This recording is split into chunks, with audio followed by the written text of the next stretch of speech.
Salut. Salut chef, ça va? Écoute, ce soir, j'ai décidé de faire une vidéo un peu spéciale. Euh, Est-ce que faire la blague sur les vidéos un peu spéciales, c'est pas saut 2017? Je crois que si, ouais, non, merde, merde. C'est-à-dire que dans cette vidéo, je vais faire une FAQ sans les questions.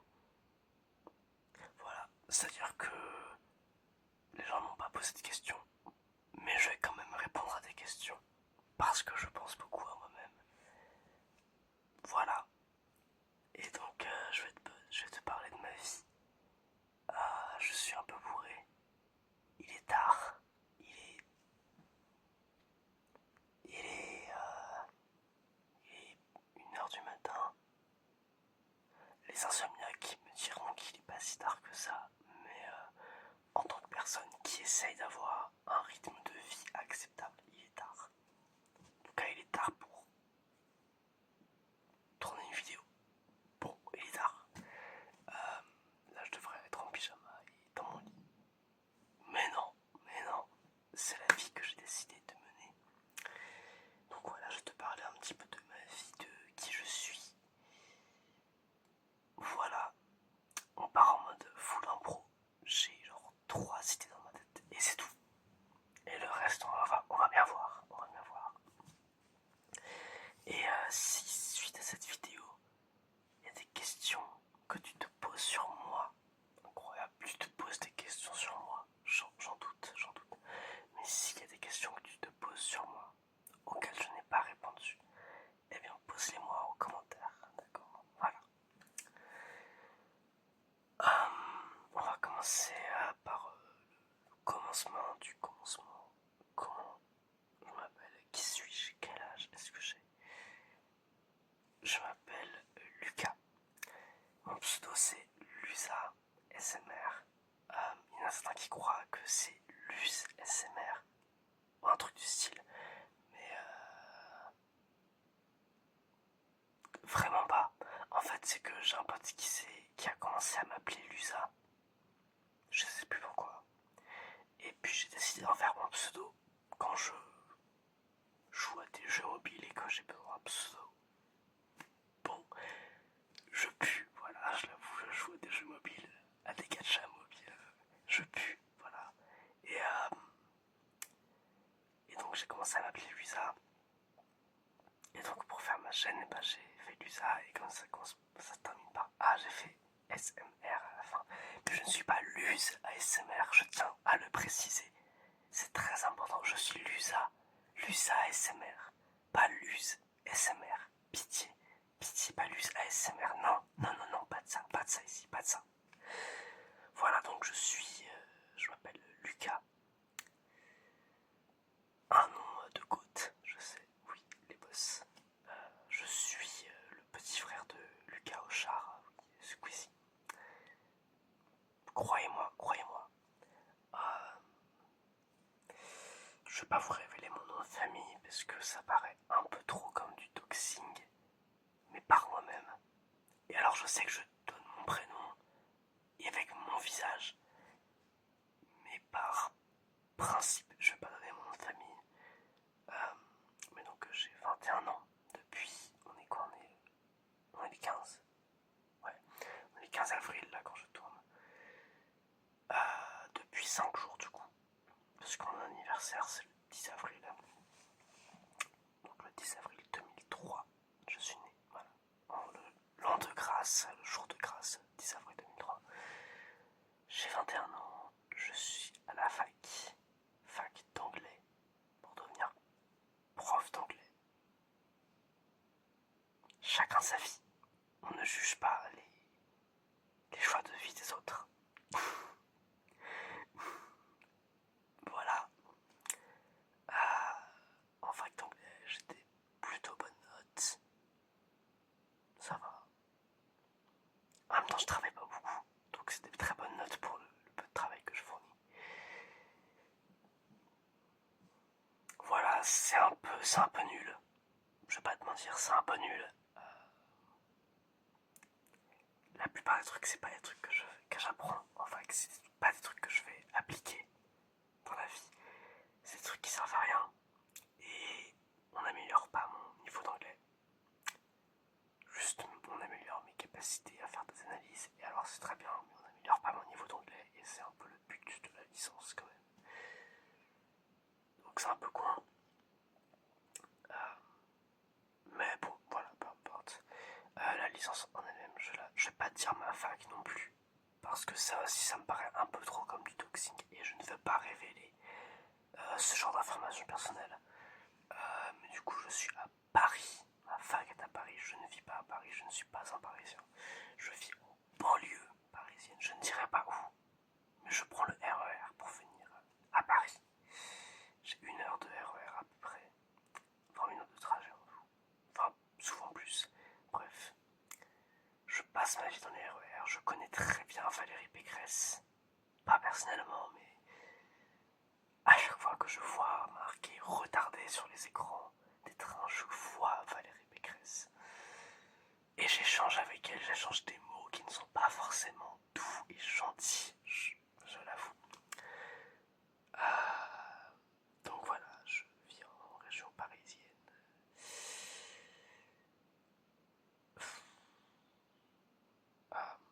Région parisienne sud, voilà, je vais pas donner plus d'indices que ça parce que j'ai pas envie que des gens retrouvent mon adresse et viennent me tuer. Encore que, pourquoi pas, non, je plaisante. Donc voilà. Et donc je suis là en fac, dans une fac à Paris. La fac en elle-même est plutôt sympa, ça va. Mais la licence fait chier, honnêtement. C'est une licence LCER, pas une licence LEA. J'y connais rien aux licences LEA. Je crois qu'il y a une légère différence, mais bon, j'en sais rien. Mais LCER, c'est de la merde. Mais je crois que toutes les licences, essentiellement, sont de la merde. Tout le système éducatif français est à chier. Je suis désolé, c'est à chier. Mais ça, je pense que j'y reviendrai plus tard parce que j'ai prévu de parler de mes convictions politiques histoire de perdre certains de mes abonnés. J'en ai pas beaucoup et je compte en perdre quelques-uns. Voilà, je suis une personne assez contradictoire. Voilà. Mais donc, bon, ça, j'en parlerai dans la catégorie opinion politique. Donc voilà, je m'appelle Lucas, j'ai 21 ans, je suis en fac d'anglais pour devenir prof d'anglais. C'est les informations basiques et vitales, les plus basiques que tu pourrais demander sur moi. Maintenant, on va passer. Non, je sais pas. Qu'est-ce que je. De quoi est-ce que je vais parler? De quoi est-ce que je vais parler? En fait, je sais pas. Est-ce que je suis en couple? Bonne question. Si tu penses que je suis en couple, marque-le en commentaire. Et si tu penses que je ne suis pas en couple, marque-le en commentaire et tu verras la réponse. Non, je plaisante, je suis pas ce genre de youtubeur là. Notamment parce que j'ai pas 5 millions d'abonnés. Si j'avais 5 millions d'abonnés, je serais ce genre de youtubeur là, je ne me fais pas d'idée. Mais non, je ne suis pas en couple. Je suis célibataire depuis. Alors faut que je compte et je suis très mauvais en maths. Ah mais non, attends. Si, attends. Ah merde, attends, faut que je compte. Ah merde, faut que je compte. Ah, je sais pas compter.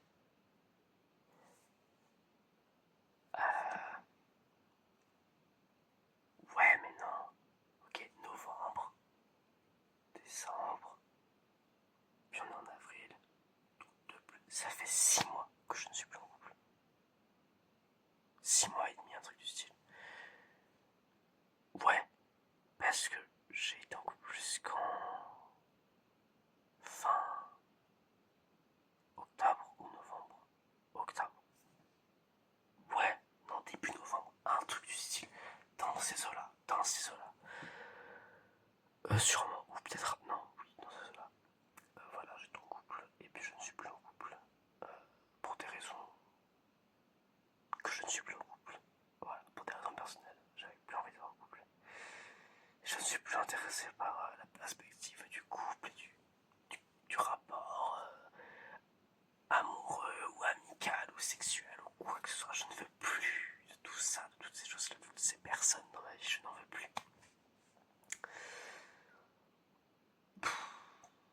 En fait, je sais pas à quel point je devrais me confier dans cette vidéo. Est-ce que je reste très formel ou est-ce que je pars dans les détails? Je sais pas si je te fais confiance en fait. Non, écoute, je vais pas trop rentrer dans les détails. Et te raconter toute ma vie en détail, ce serait un peu con, sûrement. J'aurais sûrement des détails sur moi qu'il faut mieux ne pas révéler sur internet, je pense. Peut-être. Donc voilà. Voilà, donc ça fait 6 mois quelque chose que je ne suis plus en couple. Et alors la question que tu te demandes, est-ce que je suis gay? Mais est-ce qu'il est gay? Bah oui, bah, ça c'est logique, je pense. Enfin, si c'est la première vidéo de moi que tu regardes, ça m'étonnerait. Peut-être que tu es surpris, peut-être j'en sais rien. Si tu as vu mes autres vidéos, je pense que tu le sais. Enfin, ça se voit, c'est pas pour rentrer dans les clichés homophobes ou quoi. Ça se voit, ça s'entend, c'est assez clair. Tu le ressens, moi je le ressens. Quand je regarde mes vidéos avant de les poster, je me dis mais quel PD. Attends, est-ce que ma vidéo va être supprimée pour avoir dit ça? Non, je pense pas. On va espérer que non, on va espérer que non. En tout cas voilà, je me dis mais il fait vraiment très gay celui-là. Et pour le coup, oui, certains de mes commentaires en parlent. Et oui, c'est vrai. Voilà, bah, j'aime les hommes, désolé les filles, si vous étiez intéressés, je ne crois pas. Mais voilà. Et donc, de de avril 2022 à mai 2023, j'ai été en couple avec un garçon. Puis, de septembre 2023 à novembre 2023, j'ai été en couple avec un autre garçon. Et depuis, rien, le vide, l'absolu, le néant, le nada. Je vis tel un cow-boy seul et solitaire. J'arpente les paysages, les steppes arctiques, je sais pas. Enfin, ouais. En gros, je vis ma vie de célibataire, loin des hommes, loin du monde. Et c'est très bien. C'est très bien comme ça. Oui, tiens, passons au sujet d'après parce que là, ça m'a saoulé. Une question par contre qu'on me pose assez régulièrement en commentaire, c'est est-ce que j'ai des réseaux pour ma chaîne? Parce que j'ai une personne qui me trouve drôle. C'est faux, je suis pas drôle dans la vraie vie. Je suis plutôt drôle en vidéo, mais pas dans la vraie vie. Je suis pas drôle dans la vraie vie. C'est juste qu'en vidéo, bah, je sais pas, je joue au comique. Mais dans la vraie vie, je suis vraiment chiant à mourir, je vous promets. Tous mes amis, petit à petit, arrêtent d'être amis avec moi parce que je suis pas drôle. Donc vraiment, ne me faites pas confiance là-dessus, je ne suis pas drôle, je ne suis pas une personne drôle. Mais du coup, il y en a beaucoup qui sont persuadés que je suis super drôle et qui voudraient avoir plus de moi, peut-être, je sais pas, ou qui voudraient discuter avec moi et tout. Mes réseaux, c'est des réseaux personnels. Je suis désolé. Il y a même quelqu'un qui avait retrouvé mon Twitter et tout. Force à toi, respect, très cool et tout.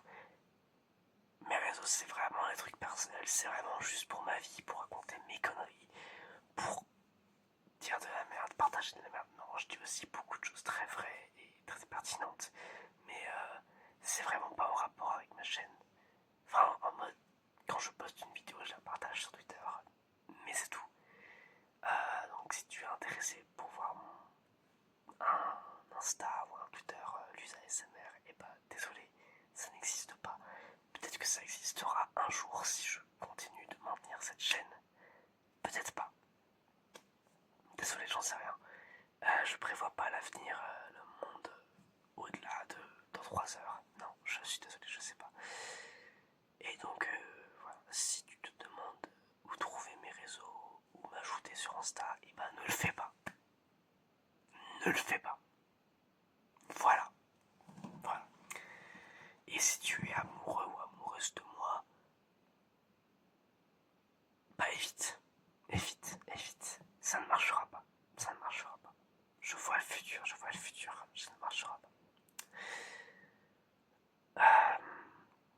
Ok, j'avais un autre sujet et je crois que je viens de l'oublier. Oui. Alors, mon rythme de vidéo, je sais pas si ça en intéresse certains ou pas. Parce que j'ai 400 quelque chose abonnés sur YouTube. Je sais pas si c'est des abonnés réguliers ou pas, ou quoi. Enfin, il y a quelques personnes dans les commentaires que je vois tout le temps. Et c'est très cool, j'adore vraiment voir les gens tout le temps. La plupart des vues, je sais pas si c'est des gens qui regardent souvent mes vidéos ou pas. Donc franchement, je sais rien. Je regarde un peu tout ça avec de la distance, honnêtement. Ouais, je regarde ça avec un peu de distance. Je suis pas matrixé par les chiffres comme les autres youtubeurs. Non, c'est juste que bah, j'ai 400 abonnés, que je suis pas matrixé par les chiffres. Mais donc, en gros, peut-être que ça l'intéresse, peut-être pas. Mon rythme de vidéo, il est assez chaotique. Parce que je suis une personne qui ne tient pas à ses engagements. Je suis une personne qui va dire ouais, je vais faire tel truc et qui ne le fait pas. Qui s'imagine ouais, je suis sûr que dans 3 semaines je vais le faire et qui ne le fait pas non plus. Ou alors qui commence à le faire et qui abandonne très très vite. Et cette chaîne ASMR, elle en fait un peu partie. C'est-à-dire que j'ai commencé en fin décembre, je crois, ou en début janvier. Je suis pas sûr. Et parce que voilà, j'avais envie de m'occuper, faire de l'ASMR. Ça fait longtemps que je regardais des vidéos d'ASMR. Et je me disais, j'ai envie de faire de l'ASMR. Et puis, bah, j'ai commencé. Et j'ai fait genre 5 vidéos. Et après, je me suis dit, bah voilà, j'ai fini. Et en même temps, j'ai pas envie d'avoir fini. Et il y a certaines personnes qui, quand je poste une vidéo, qui sont en mode, ouais, une nouvelle vidéo et tout. Du coup, j'ai envie de poster plus. Et en même temps, j'ai pas envie de poster plus. Du coup, chaud, c'est compliqué. En fait, ce qui se passe, c'est que je vis chez ma famille. Ok, ce que je compte faire dans ma vie, on en parlera encore après, mais ok. Comme ça, je fais une vidéo plus longue. Donc là, je vis chez ma famille avec mes parents et mon frère. Et bah, on est une famille, on a 2 chats. Je te parlerai de mes chats plus tard si tu veux. Et donc il y a du bruit. Et c'est chiant d'entendre avec du bruit. Et puis je vis à côté d'un boulevard. Bon, c'est pas un truc énorme, hein. Je t'ai dit, je suis en banlieue, je suis pas à Paris. Je suis pas dans une ville avec 300 000 habitants ou quoi. Mais il y a souvent des pompiers ou des policiers, beaucoup d'ambulances qui passent dans le boulevard. Et ça s'entend en fait très fort. Et puis bah il y a mes parents qui vont marcher dans l'escalier, mon frère qui marche dans l'escalier, il y a les chats qui vont miauler pour rentrer dans ma chambre quoi. Et du coup pour filmer une vidéo, bah je dois attendre 23h, 23h30, donc tout le monde est un peu couché, qu'il n'y a pas trop de bruit autour, ou quoi. Et bah en fait ce qui se passe c'est qu'à 23h, 23h30, souvent j'ai la flemme de tourner une vidéo. C'est-à-dire que je suis sur mon lit, je suis en train de mon lit, tu peux voir derrière moi avec le truc vert par-dessus, c'est mon lit. Je suis sur mon lit, je suis en train de jouer à Minecraft, ou je suis en train de regarder une série ou un film, ou je suis sur YouTube ou quoi, et j'ai vraiment pas envie de me lever pour venir jusqu'ici pour filmer. Même si j'ai envie de faire une vidéo, bah j'ai la flemme. C'est le truc, j'ai envie, mais en même temps j'ai la flemme.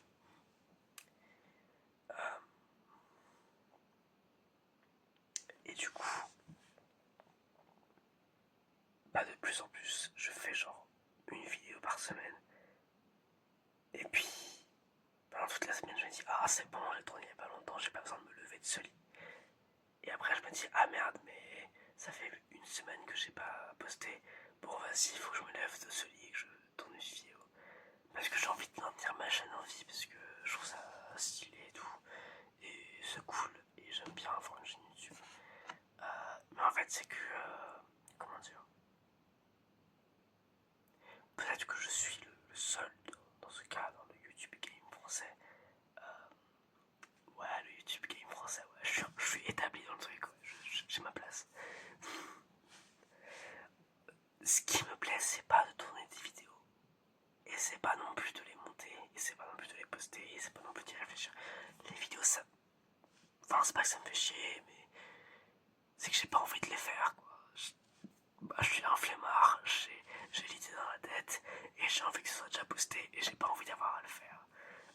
Mais ce qui me plaît dans mes vidéos, c'est d'avoir des commentaires, et de répondre à certains, de mettre des likes à d'autres et tout, et d'être en mode waouh, j'ai plein de commentaires, trop bien. Autant les vues, je vais être honnête, je m'en fous complètement qu'une vidéo fasse 4000 vues. Je sais pas si j'ai une vidéo qui fait 4000 ou 3000 vues, je sais pas, ou qu'elle en fasse 500, je m'en fous complètement. L'important c'est les commentaires, c'est ça qui est bien, c'est ça qui est drôle. C'est ça qui m'amuse, c'est ça qui me fait content. Ça veut rien dire, non, je parle pas français. C'est ça qui me rend content. Et donc, oui. Moi, ce qui me plaît, c'est les commentaires. Mais du coup, c'est une fois que la vidéo elle est postée. Et donc, j'ai pas trop la motivation de poster la vidéo.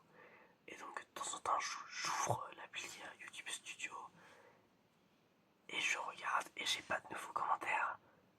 Et j'ai pas posté de nouvelles vidéos. Et en fait, j'aimerais que les commentaires ils continuent d'affluer. Alors que je ne poste pas de vidéo. C'est, ouais, un peu un truc de débile, je sais pas.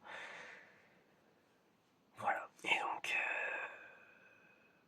est-ce que cette chaîne va mourir? J'espère que non. A priori, non.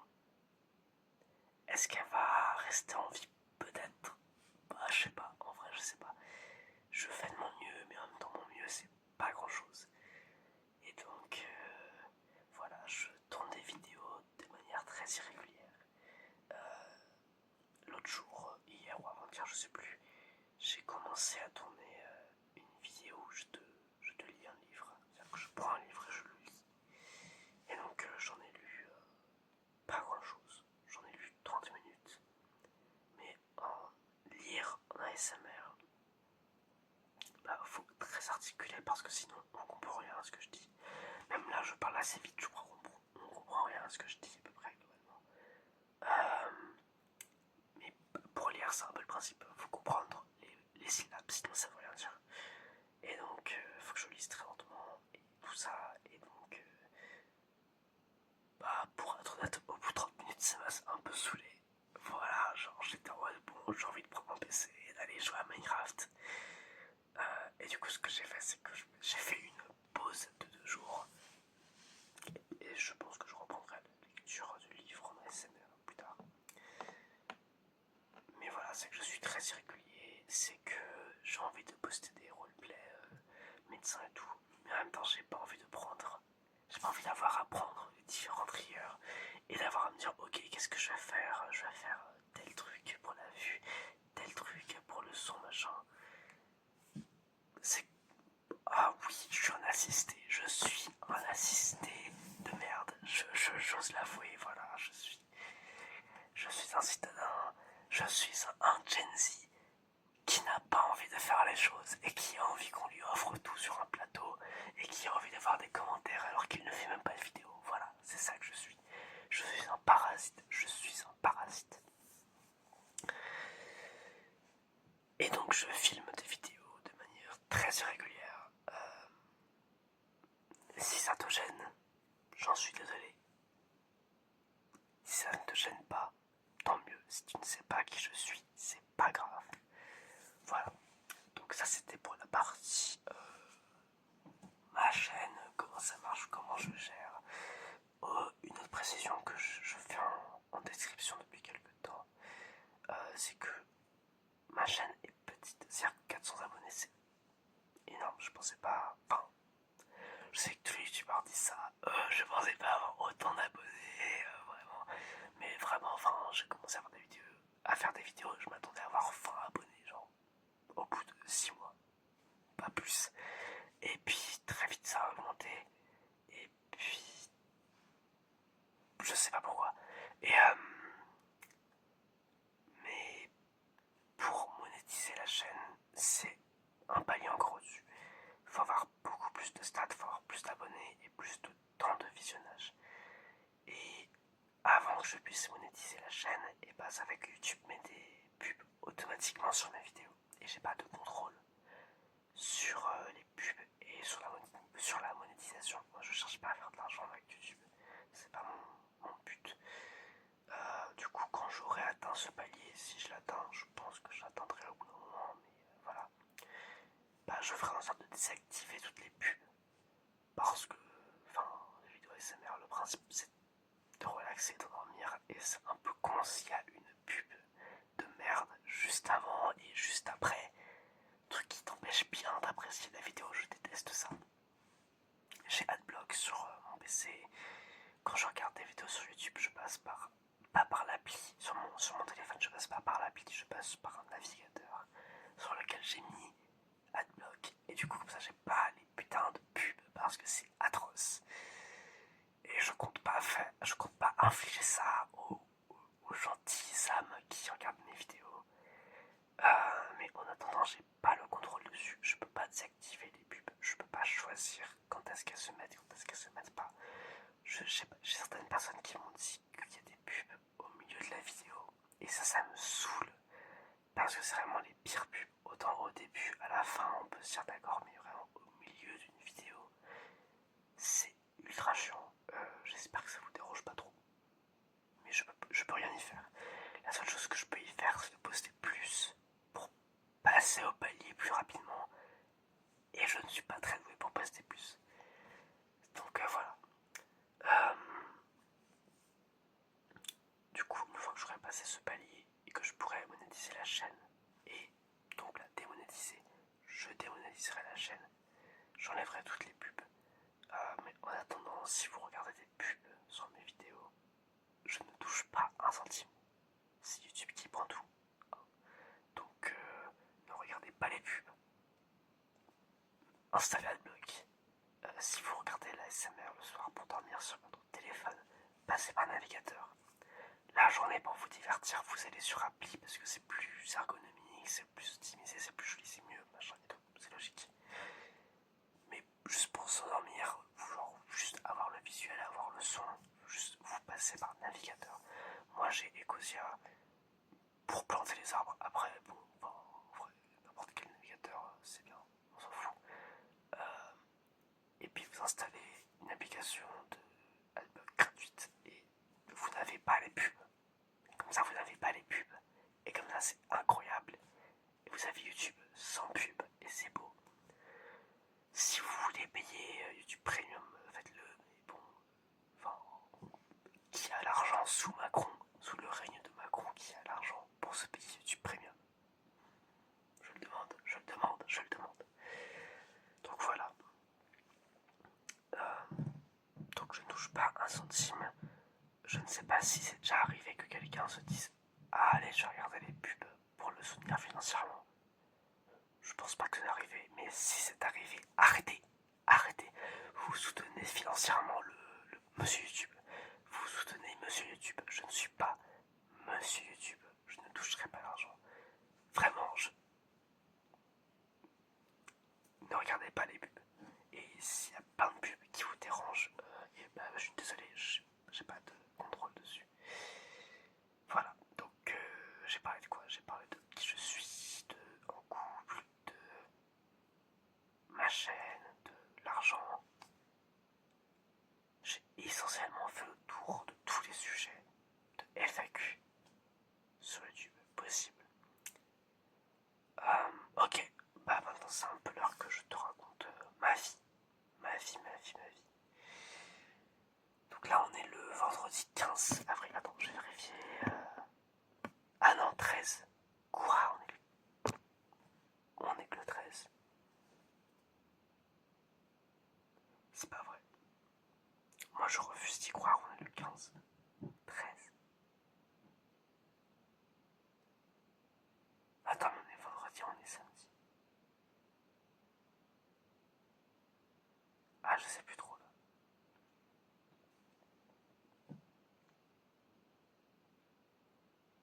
on est samedi, on est samedi, on est samedi. Ok, on est samedi. On est samedi. Ah, mais c'est pas possible. Attends. Mercredi, c'était mon anniversaire, c'était le 10. Mercredi 10, jeudi 11. Vendredi 12, samedi 13. Ok, pardon. Oui, bah je suis en fac d'anglais, je ne sais pas faire de maths. J'ai beaucoup de mal à compter. Voilà.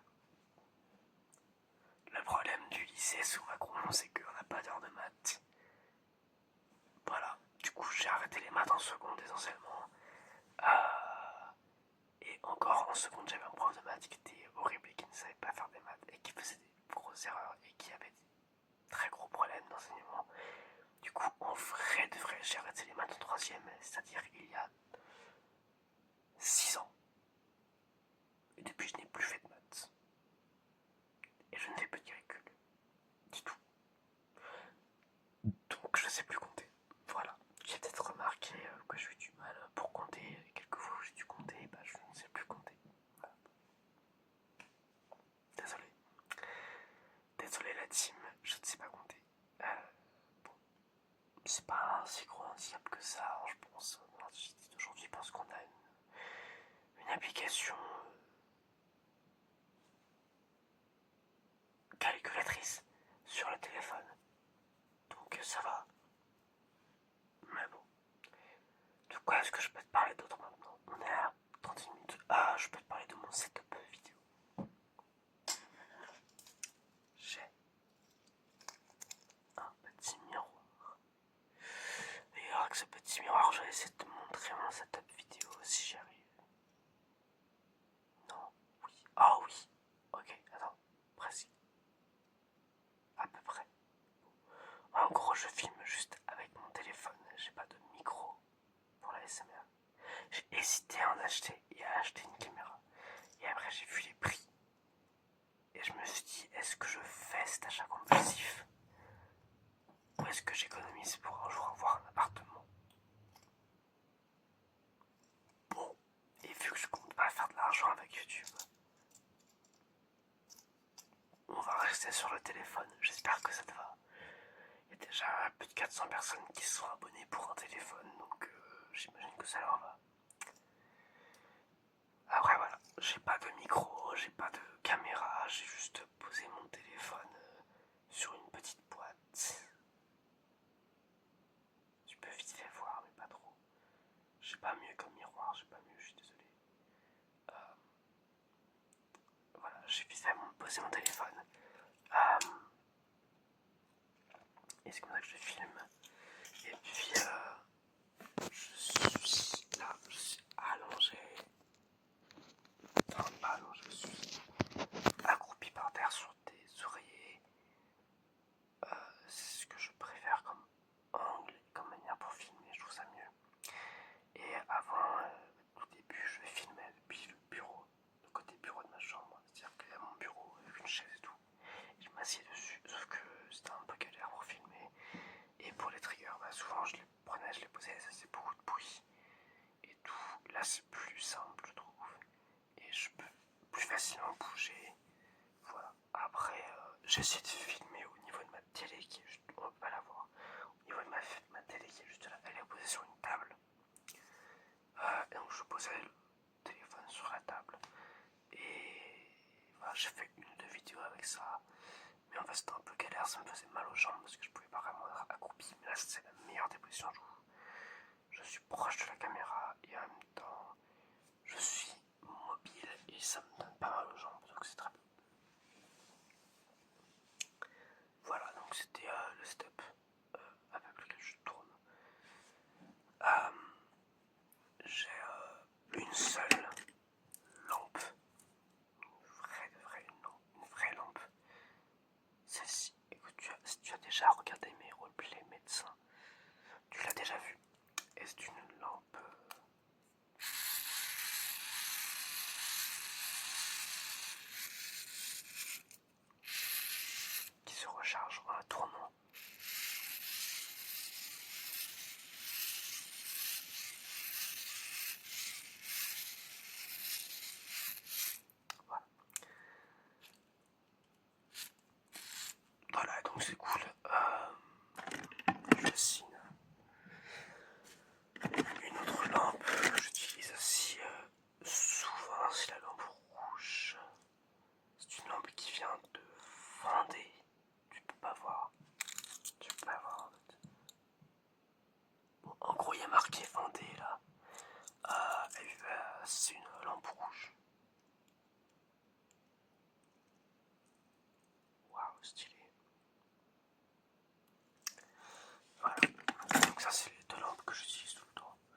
c'est assez atroce, c'est assez difficile. Mentalement, je décède. Euh, et donc j'étais boursier, cette année j'étais boursier, les 3 autres années aussi j'étais boursier. Enfin mes 2 autres années avant, à la fac j'étais boursier. Parce que ma mère elle a dit ça de changement de salaire et tout. Et donc j'étais passé sous le seuil pour avoir la bourse. Sauf que l'année prochaine je vais repasser au-dessus du seuil. Donc je n'aurai pas la bourse. Je vais faire un master d'enseignement pour devenir prof du coup. Et en quoi c'est chiant que j'ai pas la bourse? Bah déjà j'ai pas de la thune qui me serait venue à moi, c'est dommage. Mais surtout je comptais prendre un appartement Crous. Donc pour avoir un logement à 400 € relativement grand, en tout cas ça va, sans colocataire et près de ma fac. Sauf que bah du coup je serai pas boursier. Je suis juste au-dessus du seuil en fait. Du coup je n'aurai pas de logement Crous. Parce que du coup les logements Crous c'est pour les boursiers et ceux pour les non boursiers c'est vraiment juste en juillet ou en août qu'ils les donnent. En gros les appartements dont les locataires ils ont finalement dit non, enfin, je le prendrai pas. Genre tous les désistements, tous ces trucs là, et bah ils vont aux non boursiers. À ce moment, ils peuvent aller aux non boursiers. Mais du coup, je ne trouverai pas de logement qui sera au bon prix, au bon endroit, sans colocataire. Je veux pas de colocataire. Pitié, je ne veux pas de colocataire. Ça me paraît atroce. Juste emménager avec quelqu'un que je connais pas. Enfin, statistiquement, ça va être de la merde. Peut-être que ça sera une super personne qui sera incroyable en tant que colocataire. Statistiquement, ça va être quelqu'un qui va laisser traîner sa merde dans la cuisine et qui va foutre le bordel partout dans l'appartement. J'en veux pas. Pitié, j'en veux pas. Je suis pas un pro du rangement. Très loin de là. Ma chambre est souvent un bordel, mais je veux pas que forcément bordel à moi. Je veux pas avoir à me taper le bordel des autres. Voilà, donc je veux pas de colocation. Et donc en gros j'aurais pas de logement Crous, donc je devrais rester chez moi encore un an de plus et me taper les transports en commun un an de plus. Et le but c'est de passer le CAPES et de réussir du premier coup et de devenir prof. Si je le rate, bah je me tire une balle. Sincèrement je me tire une balle. J'ai pas envie de faire 2 ans de master, 2 ans d'études en plus. Non, je veux pas. Bref. Donc voilà, je comptais m'installer à Paris ou près de Paris avec le Crous, mais ce sera pas possible. Et j'ai regardé les prix pour juste m'installer en tant que locataire. Bon, les 500 € pour 9 mètres carrés avec les chiottes sur le palier à 30 minutes de ma fac, ça ira. Je vais rester chez mes parents. Ça ira. Chiant.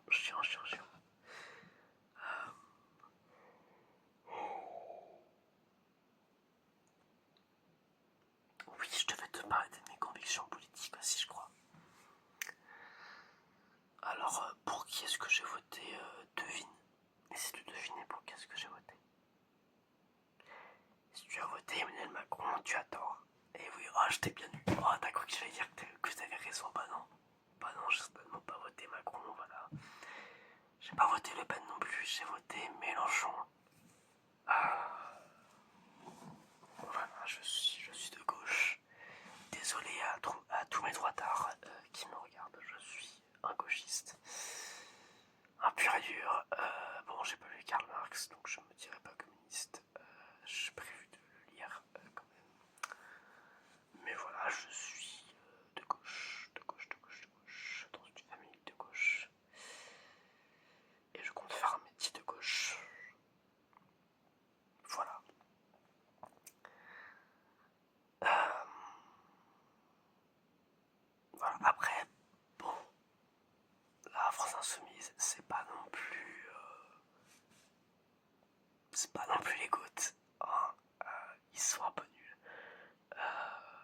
essentiellement, si je devais résumer mon analyse politique, c'est que aucun des partis qui existent ne me convient. Ils sont tous plus ou moins merdiques. Et c'est-à-dire que, bon, d'un côté, on a les fascistes, genre FN, Reconquête, tout ça. On a les droites, très très droites, même presque extrême droite, de Macron et des LR.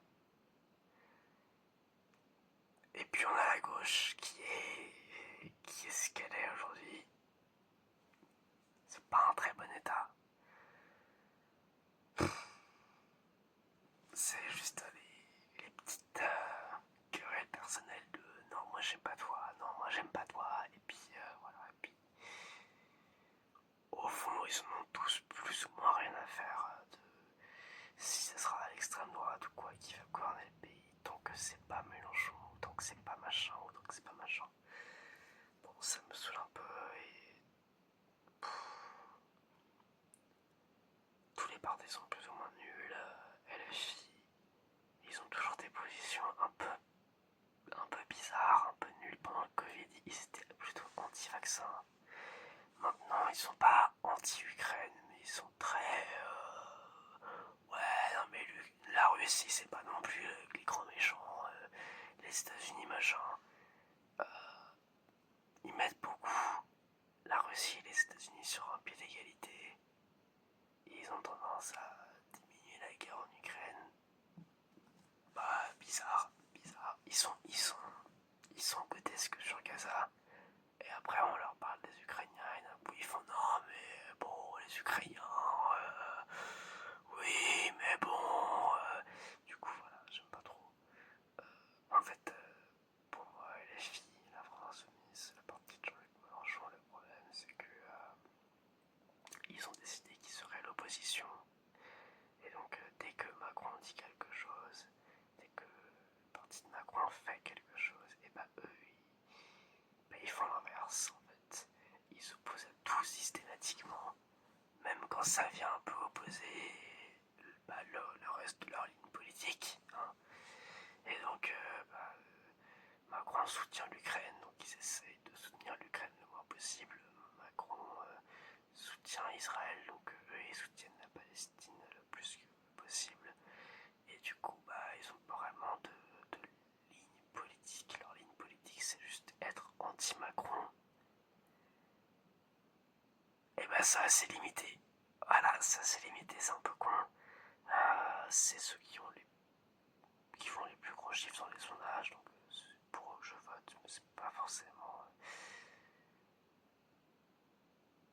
Je les aime pas forcément. Les écolos sont un peu.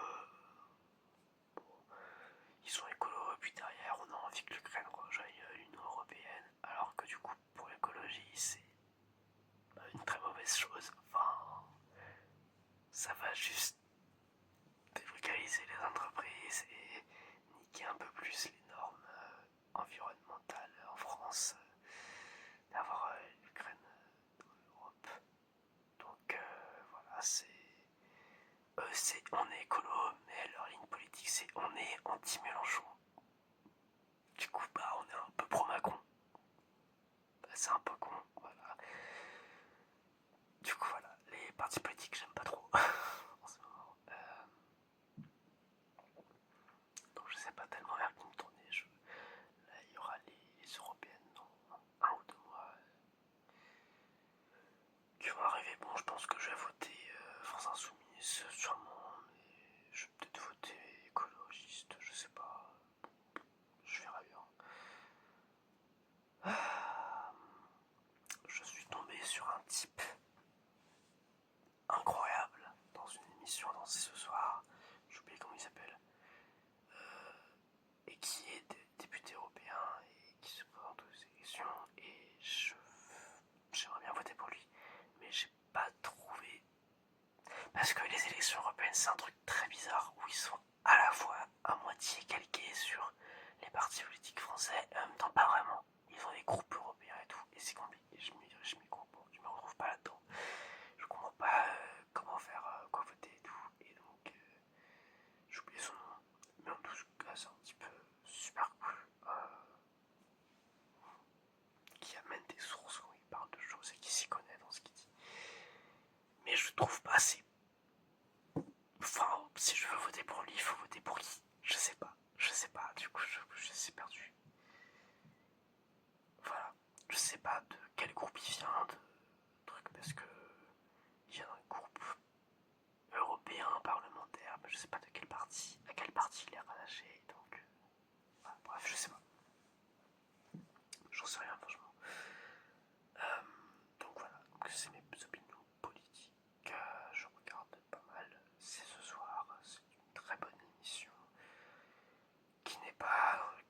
cracher, l'insulter, les trucs réducteurs et débiles et tout.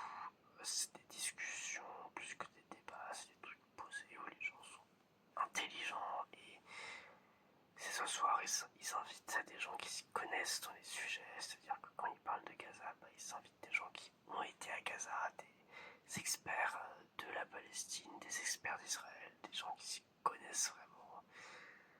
Je me rappelle quand il y avait les manifs contre les retraites, ils invitaient des militants, des gens qui sont sur le terrain, qui s'y connaissent, ils invitaient, je sais plus, la porte-parole de la police, quelqu'un qui s'y connaît quand il y avait la crise des agriculteurs. Ils invitaient des agriculteurs qui soient militants, qui soient députés, qui soient maires, je sais pas quoi.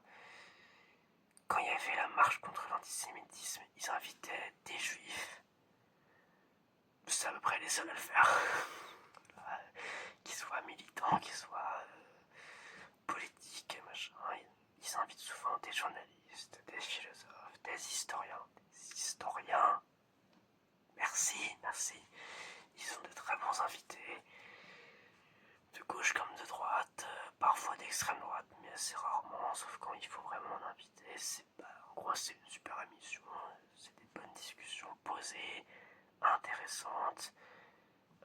Les journalistes souvent essayent de clarifier les choses les plus compliquées, les plus opaques, pour que ça reste une discussion accessible à tous. Voilà, c'est une très bonne émission, je vous conseille. C'est ce soir, les épisodes sont disponibles en replay sur France Télévisions gratuitement. Et si vous avez AdBlock, vous n'avez pas de pub. Voilà, c'est vraiment super.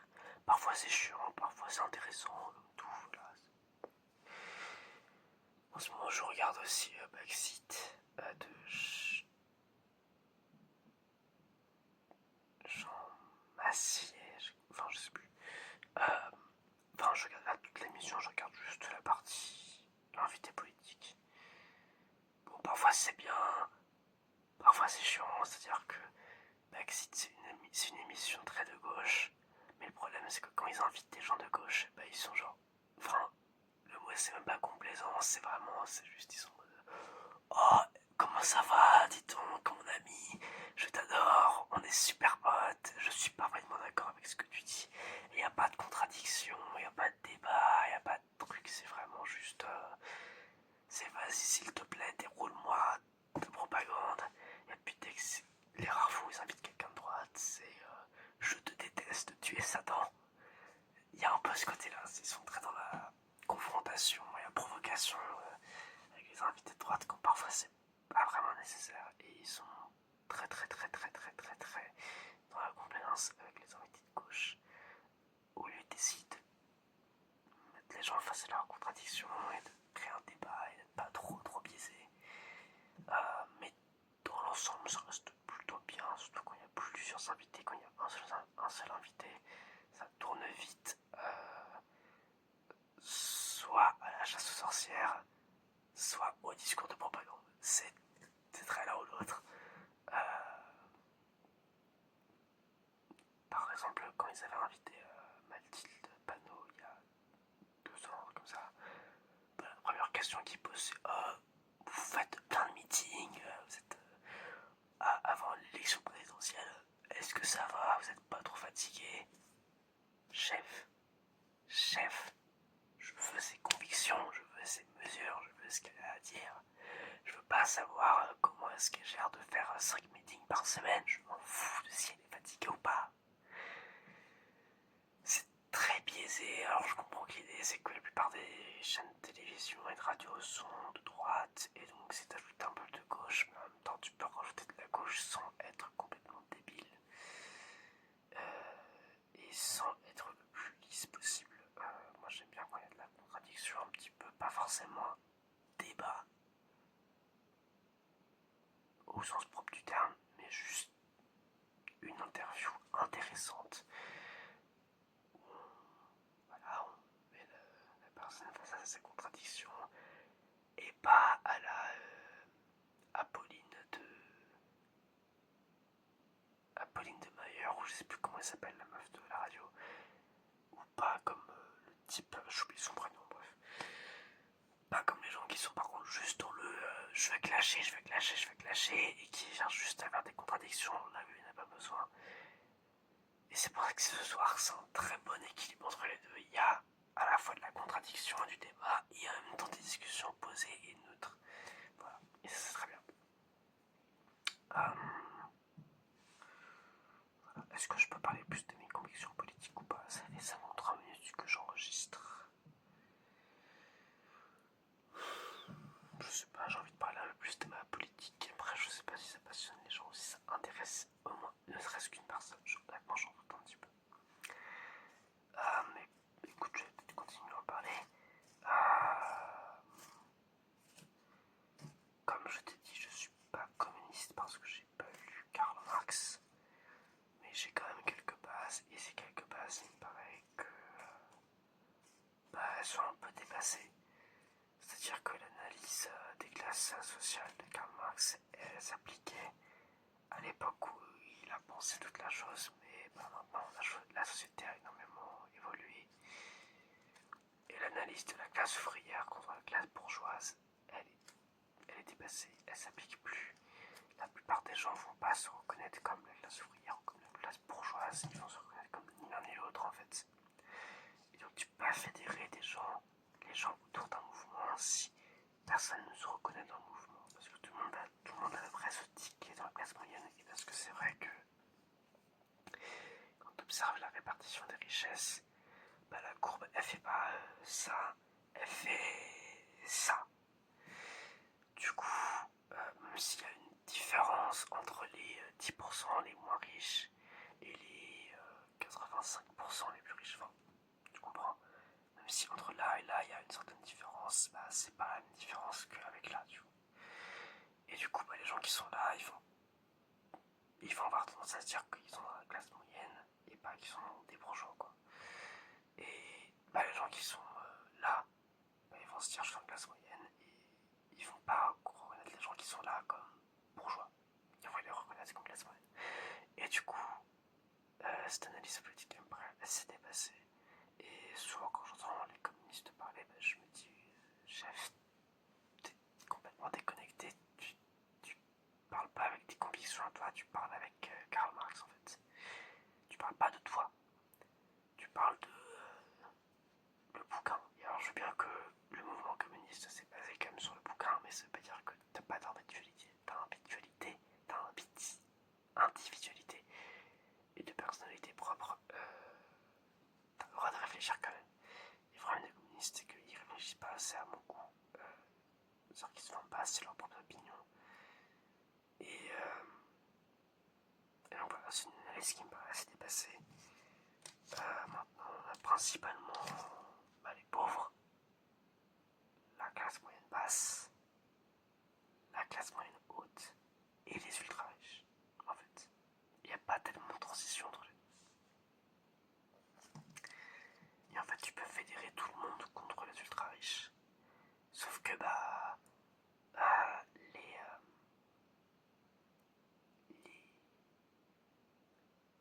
les communistes, souvent ce qu'ils vont faire, c'est qu'ils vont juste prendre le parti des pauvres et de la classe moyenne basse et ils vont considérer tous les autres comme riches et comme bourgeois et ils vont les antagoniser et puis du coup beaucoup de gens ne vont pas se reconnaître de leur message.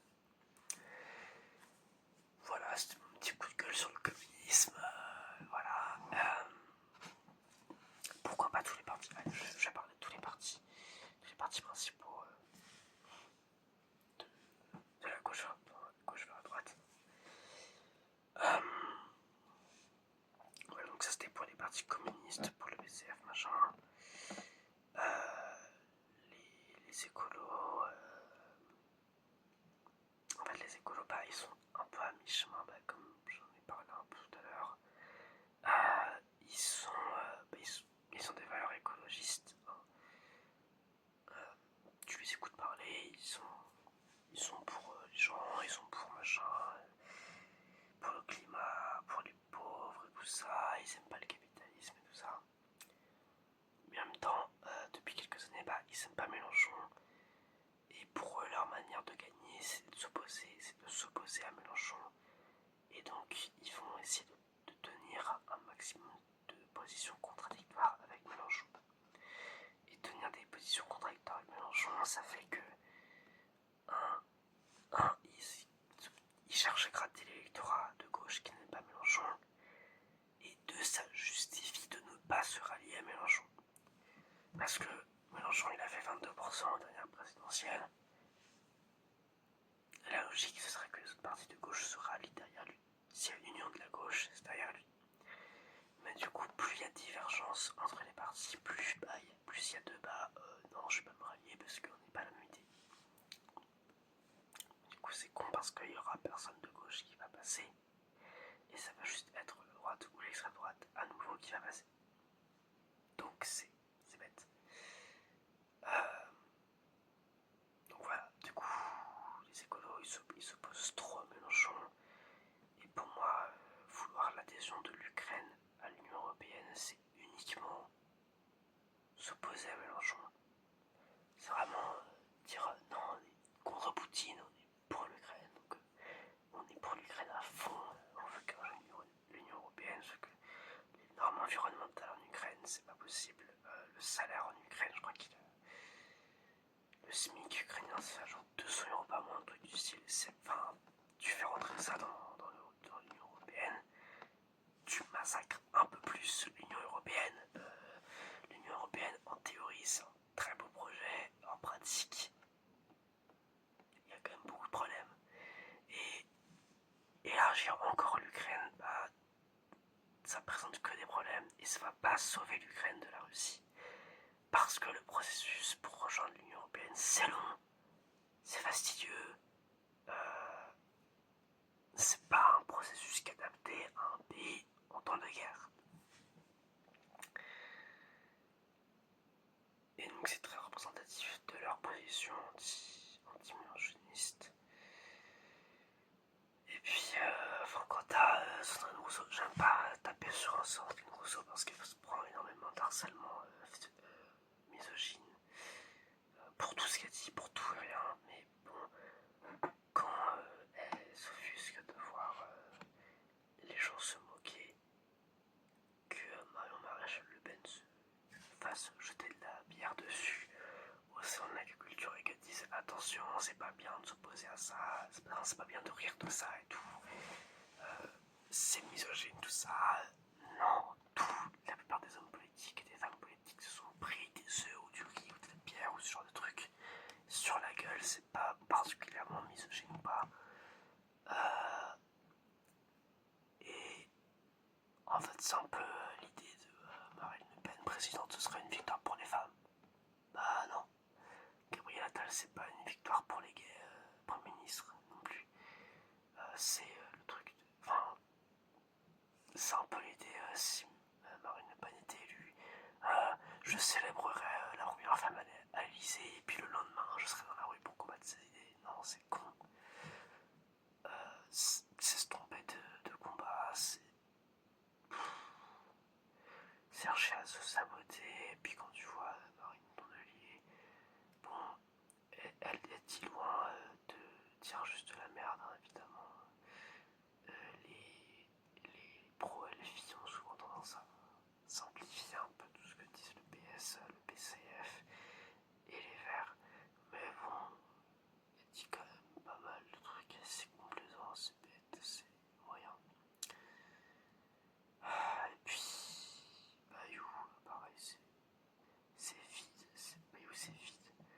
Moi, je me rappelle très bien aux élections régionales. Moi, en bon citoyen politisé, avant de voter pour quelqu'un, j'ai décidé de lire les programmes. Et j'ai lu le programme de Audrey Pulvar, un bon programme, le programme de Clémentine Autain, le même programme essentiellement. Il y avait juste la différence de la gratuité des transports chez Audrey Pulvar qu'il n'y avait pas chez Clémentine Autain, mais à part ça, c'était le même programme, point par point. Et puis Bayou, c'était juste on va être écolo. Mais en fait, il parlait presque pas du social, il parlait presque de rien. Alors que pour devenir président de région, enfin c'est pas président de la République, pas de focus effectivement sur l'écologie. L'écologie, c'est un enjeu principalement national. En tant que président de région, tu vas pas pouvoir faire grand chose. Tu vas faire des initiatives ici et là, mais les gros problèmes, tu vas pas les régler. Les multinationales qui polluent énormément, tu vas pas les régler. Tous les vrais problèmes écologiques, tu vas pas les régler.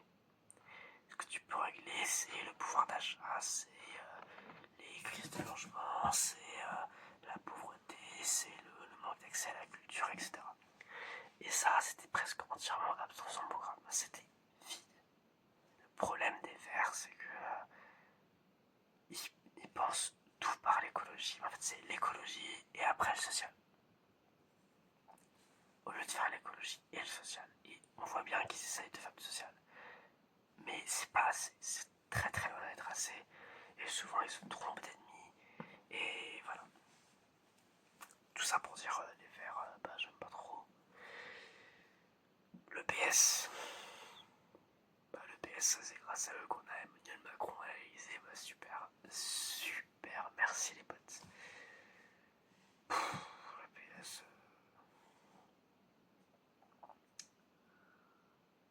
Le PS, ils sont pro-Israël, plus ou moins. Le PS, ils sont anti-Mélenchon surtout. Le PS, ils sont ridicules, ils ont aucune valeur. Le PS, t'as l'impression que t'as plus de branches au PS qu'au NPA, et pourtant déjà pas mal de branches différentes au NPA. Au PS, t'as les macronistes mais qui se disent quand même PS, t'as les PS originaux qui se disent là, qui disent exactement la même chose que Mélenchon. T'as les PS originaux qui quand même veulent se démarquer de Mélenchon et qui disent pas la même chose que Mélenchon. T'as les PS qui savent pas, qui essaient de se démarquer un peu entre les pro-Mélenchon et les pro-Macron. En fait, c'est un parti qui n'existe plus. C'est une multitude de partis, c'est le spectre de l'autisme, le PS. C'est-à-dire que t'as 1 milliard de nuances différentes. Et elles sont toutes très très très très très différentes. Et t'essayes de parler de l'un, et ben en fait tu parles de l'autre, et machin, bref. Le PS, c'est... Il y a des personnes qui y croient toujours, il y a des personnes qui essayent de maintenir le truc en vie, et machin. Et puis t'as des personnes qui démissionnent, t'as des personnes qui rejoignent, t'as des personnes qui machin, et c'est un gros bordel. Je comprends pas que ce parti existe encore.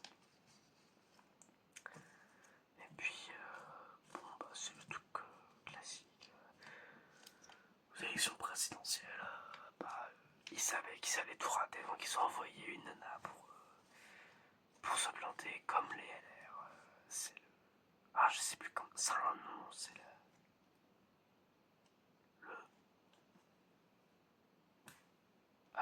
Comment ça s'appelle déjà? Mince. La crevasse de verre, non, un truc du style. Le ravin de verre, un truc du style. C'est quelque chose comme ça. C'est genre l'idée de quand tu sais que le truc va s'effondrer, tu mets une meuf à la tête. Et puis comme ça, quand ça s'effondre, c'est une meuf. Et ça paraît un peu complotiste quand tu dis que c'est comme ça, mais en fait, tu regardes la réalité. Oui. Pourquoi c'est Anne Hidalgo, maire de Paris? Maire de Paris, ça demande des compétences, des machins. C'est pas la même ambition, c'est pas le même but, c'est pas du tout la même chose que présidente de la République. Et si tu fais bien ton truc de maire de Paris, t'as pas de raison d'essayer d'être présidente de la République. Président de la République, c'est plus pour quelqu'un qui est vraiment dans la politique nationale, donc l'Assemblée nationale, le Sénat, tout ça.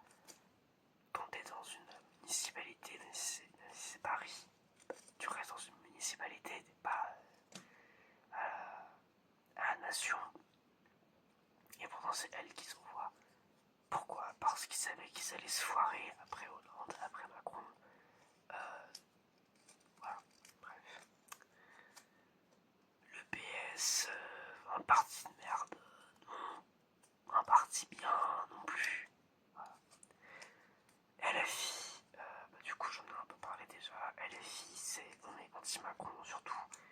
Du coup, pour l'Ukraine, ils sont anti-Macron. Pour le Covid, ils sont anti-Macron. Mais ils sont pas anti-Macron de la bonne manière. Ils sont anti-Macron. Ils n'étaient pas trop fans de la vaccination. Ils n'étaient pas fans du pass sanitaire et tout ça. Et en fait, ils s'opposaient juste à Macron, histoire de dire qu'ils s'opposaient à Macron. Ils s'opposaient pas à Macron sur les vrais sujets qui comptaient, c'est-à-dire la destruction des stocks de masques pendant qu'il était à l'Elysée. Les vrais problèmes, tous les lits d'hôpitaux qui avaient été fermés, ils mettaient pas assez de lumière là-dessus et à la place, ils contradisaient Macron. Ils s'opposaient à Macron sur les sujets qui comptaient pas vraiment. Voilà. Bon, nul. Bon. Mais j'en ai déjà un peu parlé. Bon. Ensuite, LREM, Renaissance Macron. C'est un parti qui est très souvent caricaturé un peu en vrai. Parce que c'est un parti de droite. Plus ou moins modéré. En fait, c'est que c'est un parti qui est très bancal, qui est né sur cette image de ni de gauche ni de droite, en même temps de gauche, en même temps de droite. Et en fait, ils sont un peu ratés dans les deux aspects et du coup, t'as des gens qui ont plutôt des valeurs de gauche, qui ont des manières d'appréhender la société qui sont de gauche, qui sont dans les députés, dans les ministres. Et en même temps, t'as des gens de droite, et en même temps, t'as des gens d'extrême droite, même, qui font partie de LREM. Et en fait, c'est un peu un parti fourre-tout, sauf de vraie gauche.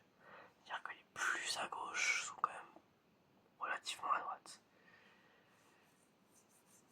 Quand même plus marqué à gauche, mais relativement à droite.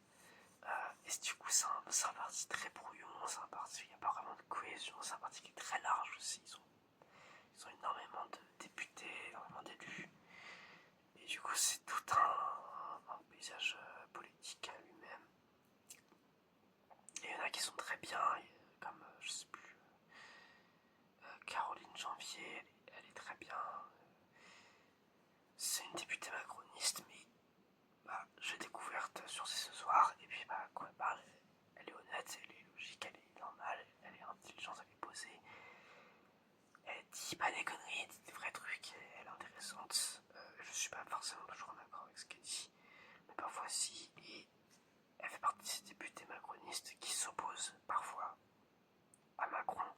Et faut quand même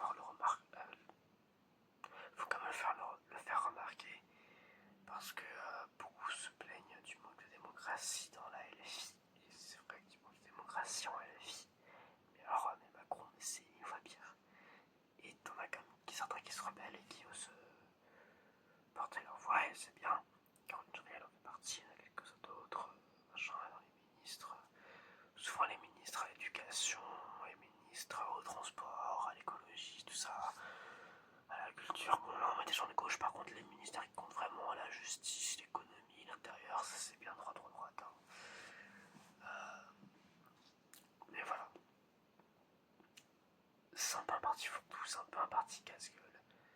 C'est en même temps de droite et de gauche, et en même temps c'est d'extrême droite. Leur politique migratoire, on n'y comprend rien, c'est bête, c'est débile. Leur politique économique, c'est juste l'austérité et l'adoration des ultra riches. Et en même temps, ils niquent un peu les retraités. Ils étaient censés augmenter les fonds de pension, je sais plus quoi, j'oublie un peu plus tard. Et puis ils l'ont à peine fait, alors 20 € par mois en plus, quoi, pour les retraites, c'est rien. Alors que leur base électorale, c'est les retraités, vraiment ils cherchent à se tirer une balle dans le pied. Ils étaient plutôt populaires aussi chez les jeunes. Et qu'est-ce qu'ils font? Ils se tirent une balle dans le pied en étant contre la Palestine, en foutant les jeunes dans la merde financièrement et tout.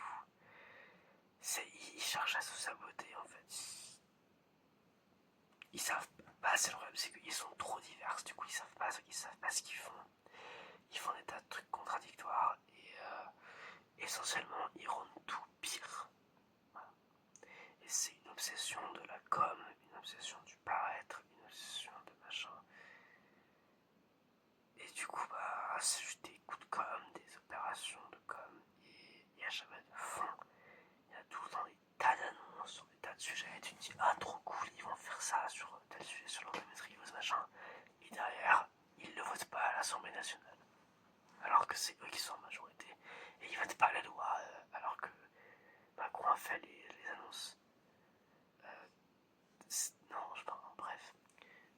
Quand ils font passer le loi sur l'immigration, et bah, tous, Borne, Darmanin, Macron, ils disent ouais, le texte est anticonstitutionnel.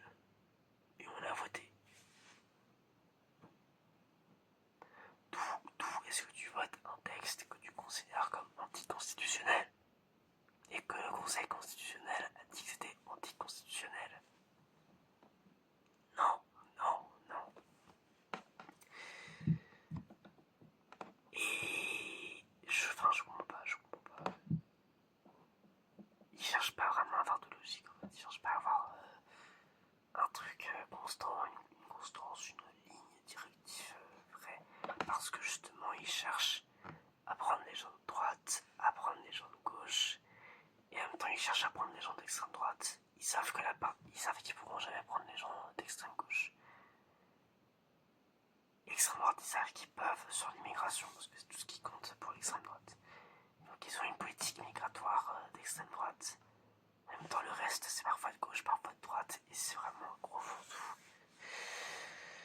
Enfin bref, voilà. Et globalement, c'est de la compétence à tous les niveaux. Tous les niveaux, bref. LR, les Républicains. Les Républicains, t'as deux branches, pour moi. T'as la branche de droite, qui est une branche normale, respectable, machin. On a oublié que la droite, c'est une opinion, c'est une position politique normale, de base. Et puis t'as l'autre branche des Républicains, qui est juste l'extrême droite. Voilà.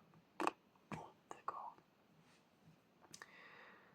C'est très flagrant quand on entend certains députés et eurodéputés de DLR qui ont un discours complètement identique à l'extrême droite.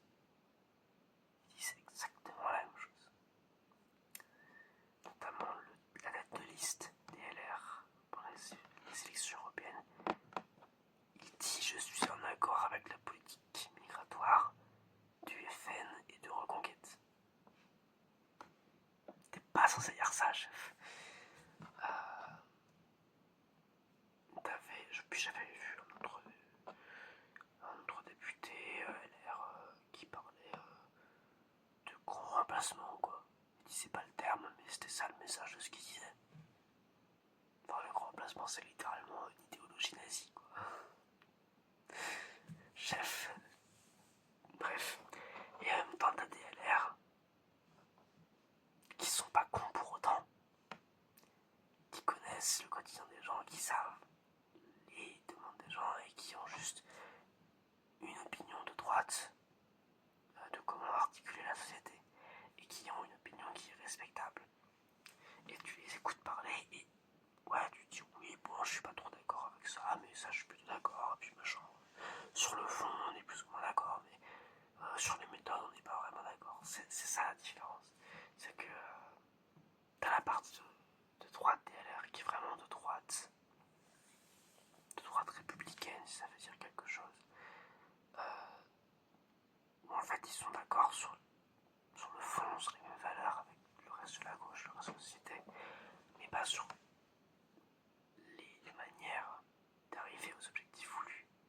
Et t'as la partie des LR qui veulent gratter le public de l'extrême droite parce qu'ils considèrent que la droite est déjà partie chez Macron et qu'ils la récupéreront pas.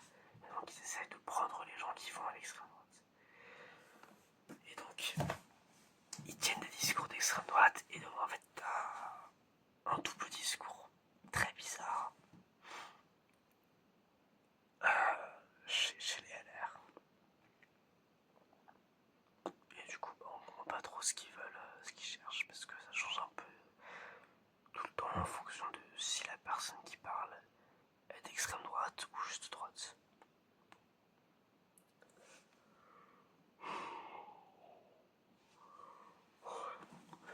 Après, je pense pas avoir besoin de donner mes opinions politiques sur le FN et sur Reconquête.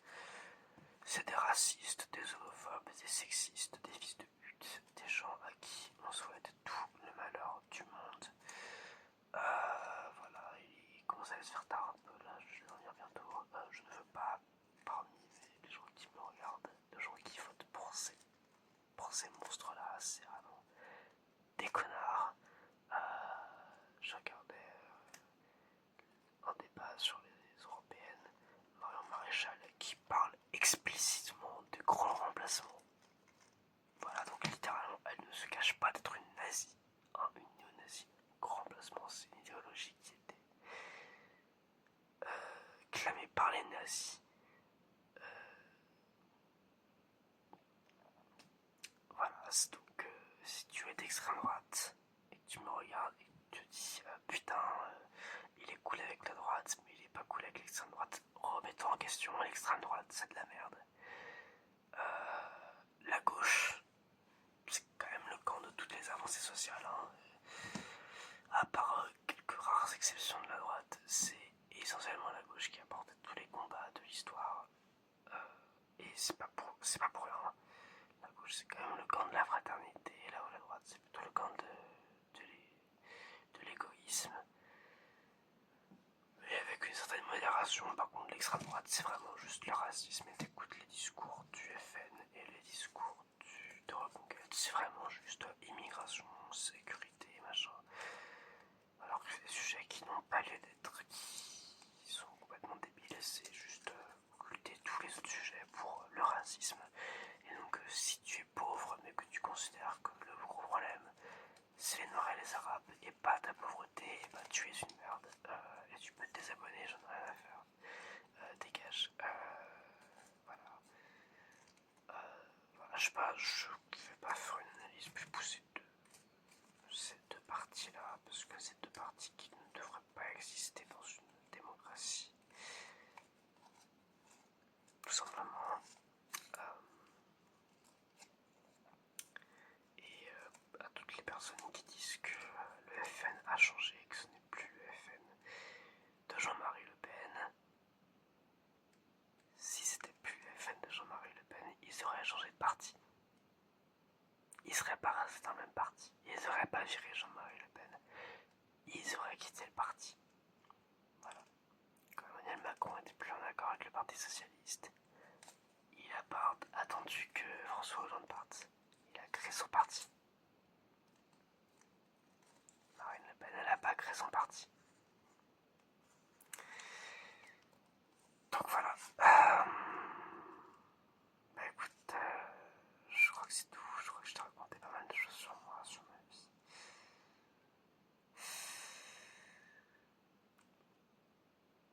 Peut-être que je ferai un épisode 2. Je te raconte ma vie et mes opinions. Pourquoi pas. J'espère que ça t'a plu.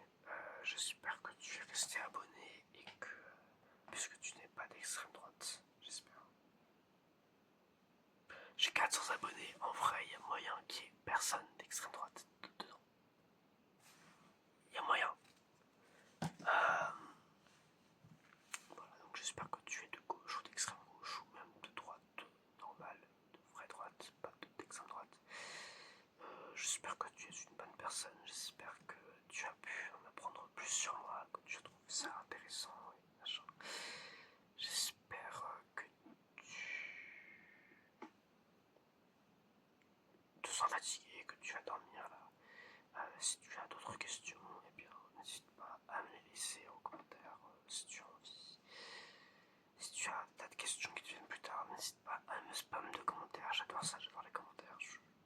C'est la partie préférée. C'est ma partie préférée dans YouTube. Donc voilà, pose-moi toutes les questions que tu veux. Fais-moi toutes les remarques que tu veux, machin.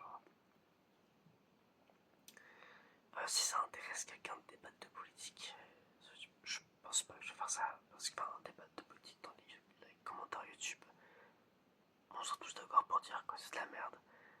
Si tu veux me dire que t'es en désaccord total avec mes opinions, gros bien de face, mais je vais pas débattre. Voilà. Je pense pas que qui que ce soit va se dire tiens, je vais débattre de politique là. Mais au cas où, c'est jamais que ça arrive, c'est pas la peine de rouler la tête. Je vais vraiment pas répondre ou pas me lancer dans un débat. Voilà. Gros bisous, la team. J'espère que vous allez dormir, que cette vidéo vous a plu.